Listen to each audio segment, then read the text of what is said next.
Just tell me what you're Ready? Yeah, let's go inside. All right. My name is Barkley Hendricks, and I'm an artist.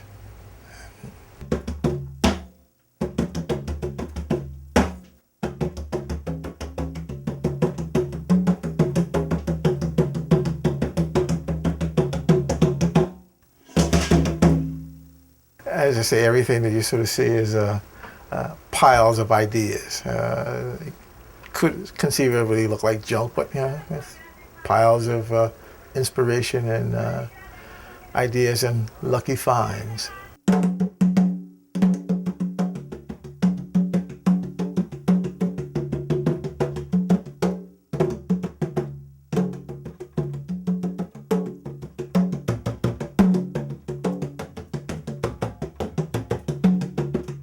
When I first got your email, it was a wonderful surprise because sometimes you don't know what happens to your works. And the wonderful correspondence telling me that you had grown up with this piece, I came back and told my wife, and it was a wonderful, delightful experience that I had reconnected with someone who very warmly conveyed that this piece was a part of their life. And the particular painting in question, the title, as I say, was called Two. And it was a circular piece that was straight oil on canvas. The motif at the time was my involvement with basketball as a subject matter. And at the time I was working with the Philadelphia Department of Recreation. And when I would sit at the front desk, I would do sketches of the basketball backboard and the hoop. During a particular time of day, if a ball went up, the shadow on the backboard would be something that would catch my eye. That aspect of illusion between the ball hovering before the backboard and the shadow that it would cast before it went through the hoop. And the title was a situation that would happen when guys would be playing ball and they would throw up a shot and they knew that it was going to go through, and they would scream out two before the ball got anywhere near the net, or when I say net, get anywhere near the iron. And needless to say, sometimes, or a lot of times, the ball wouldn't even go anywhere near going through the hole. But there was that area of confidence in terms of when the score and the shot before it went up was a part of the game. And so to me, it was only natural to do a piece that represented a ball that was going to surely drop through the hole.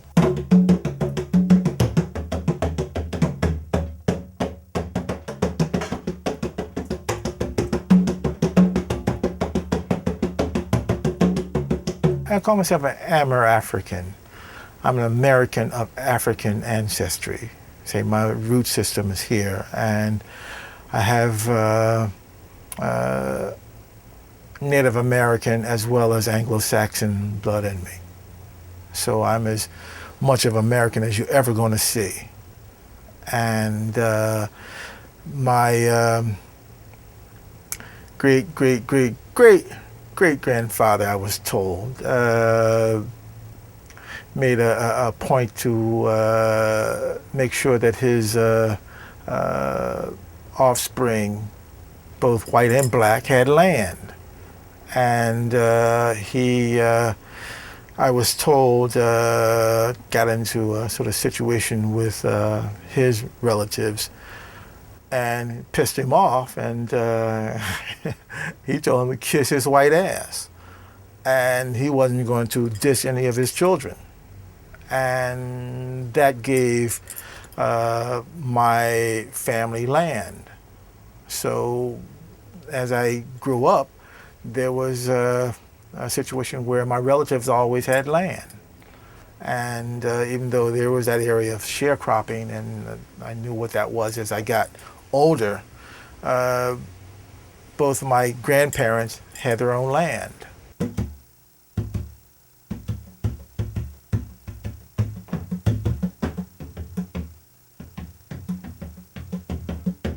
And described myself to someone once, I said, I feel that I was a jewel that needed polishing. And getting to the institutions that I went to, Pennsylvania Academy of Fine Arts and Yale University, there were strong people that I gravitated to that added to that area of polishing.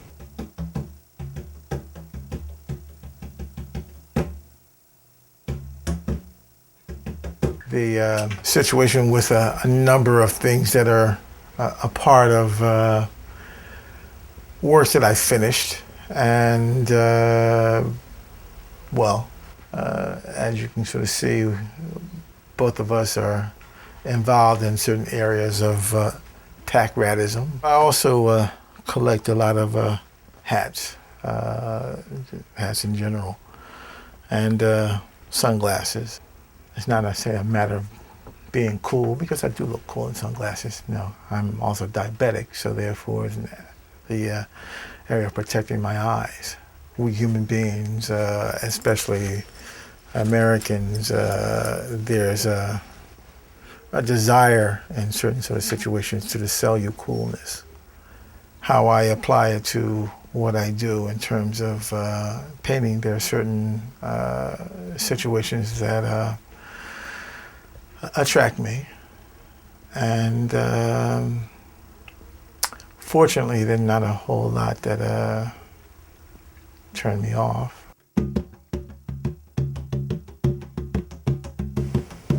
I have a particular approach to certain aspects of the figure that I want to communicate to the spectator that might be recognized for a particular style, and that would be, even though it's influenced by some of the images of the camera, is that it's like I'm looking at you directly.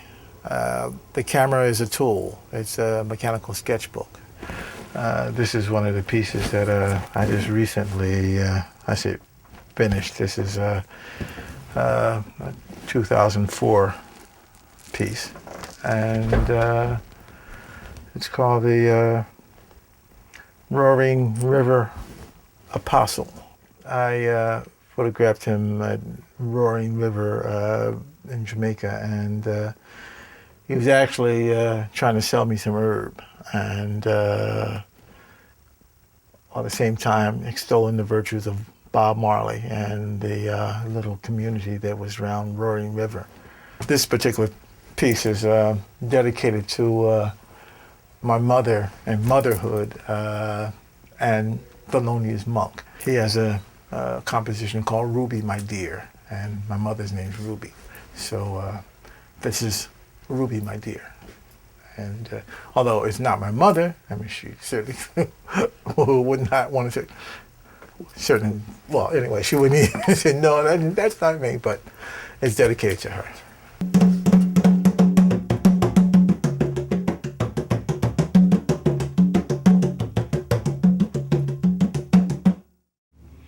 Someone asked me, do I ever paint white people? And this used to happen quite often. So I used to say, you know, I have a number of white friends who are painters, and they're never asked, do they paint black people? I say, I paint people. Now, within the genre of my associates, there's a body of folk that I paint that the majority are considered black folks, but I do paint people that are not necessarily black folks. If you can paint people. It doesn't matter the color.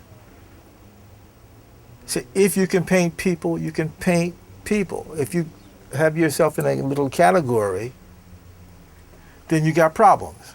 Now, I've been wiping sweat so that it doesn't reflect, but those are the things that are part of what I'm using in terms of defining aspects of the illusion of space. When I look at you, you're a little bit more pinker, and I look at him, he's a little bit browner. So that aspect of looking at color is something that I find that if you can paint people, you should be able to paint people. Now, that category in terms of me painting who I like, it comes from a particular cultural influence. It's kind of interesting when I went to Holland to see the exhibition with Rembrandt and Caravaggio, there were no black people in that show. There were no people of color at all. But I respect them for their ability to paint. Now, I didn't learn anything about painting any people of color from Rembrandt or Caravaggio because there were none there. That's why I say within the context of my works, yeah, I think I'm good. And that aspect of eco, yeah, if you can have a Caravaggio there, you can have a Rembrandt there, you can have a Hendricks there. All right, well, say it's down into the dungeon. The situation is such where there's stuff all over the place, things that are ready to be boxed up, discarded, and storage, my bicycle, and as I say, works in progress. And the unicycle that I haven't started to learn to work with yet. And this is the storage bin.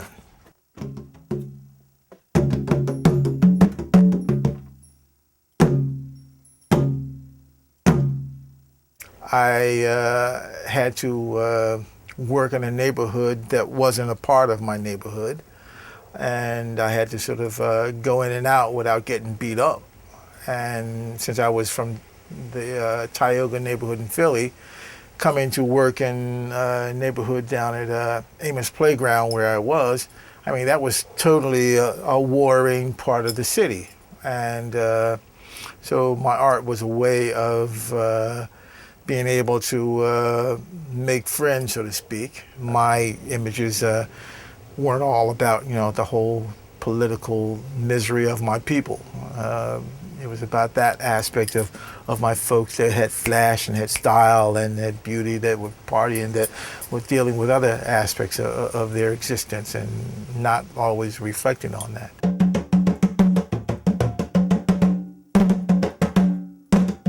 See, I got a double-stacked easel here. The piece that's on the easel now, there was an attitude as a woman who, she was smoking a cigarette. And there's a whole dialogue about no smoking, and she didn't care, and that aspect of, hey, I'm not here to sort of preach to you, about smoking, but I liked the way she looked, so I took a shot of her. There's a pair of shoes that I just finished painting, which are going to be a part of a painting that I showed at the new Museum of Contemporary Art that was dedicated to Fela Kuti.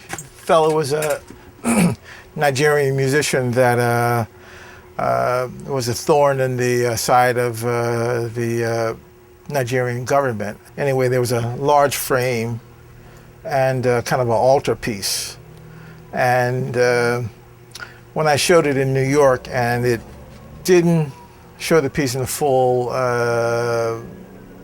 design fashion that I originally made it for. So what I wanted to do is have about 40 pair of shoes that I had painted, and I was going to put them across the altarpiece and have them down the bottom that would give kind of recognition to the women in his life and his acknowledgement of them as being a major supporter of his music. This is one of the pieces that I'm working on, actually the painting that I started when I was in Ghana. Seeing people on their own turf and interacting with them from a standpoint of not getting second or third hand, I think helps to expand your knowledge about folks. Mary was one of the former students at Connecticut College and a model, and incredible eyes, and she set the whole time for this piece. So there's a way I can say I paint jeans that no one else does. I'm not trying to sort of make the paint tell you that it's paint. I want the paint to tell you that, wow, that looks like jeans, that looks like hair, that looks like skin. Because I'm dealing with a kind of a limited sort of situation anyway, so why have the whole thing done that looks like paint?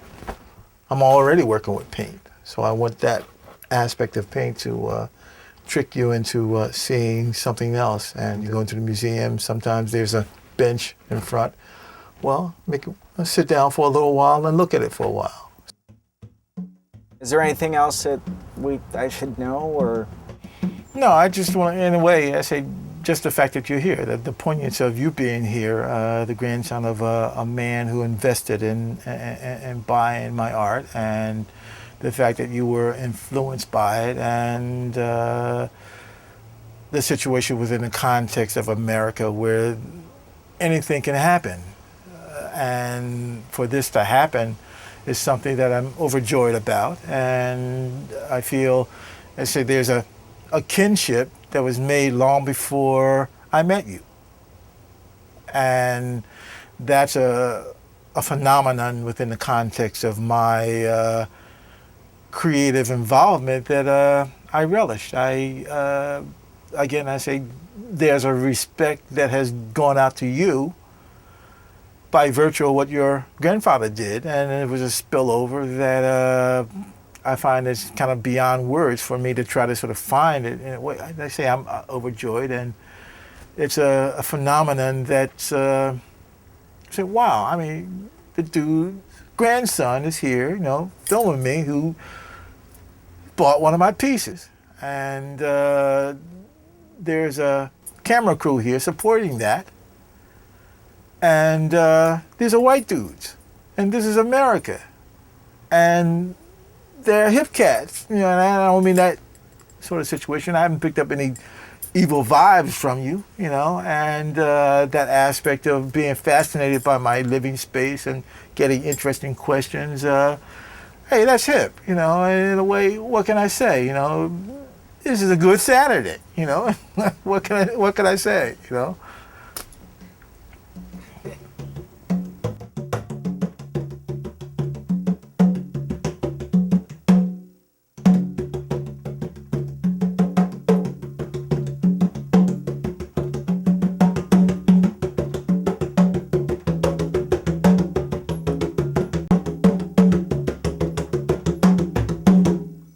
Last question, do you want to be remembered in a certain way? Do you even think about something like that? Oh, sure. I mean, when you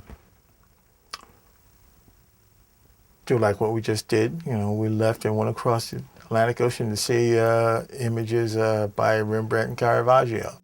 And as I said before, my ego is such where, yeah, I would like to sort of have my stuff on the same level as that. I don't want to sort of deal with the the misery and the hardships that they ended their lives with. But no, it would be great for that legacy to be in a sort of situation where you can go into a museum and see my stuff. I'll be dead and gone, and that won't mean anything to me at all. But there may be some folks that might appreciate my stuff the same way that I would appreciate some of the works that I go to museums to see.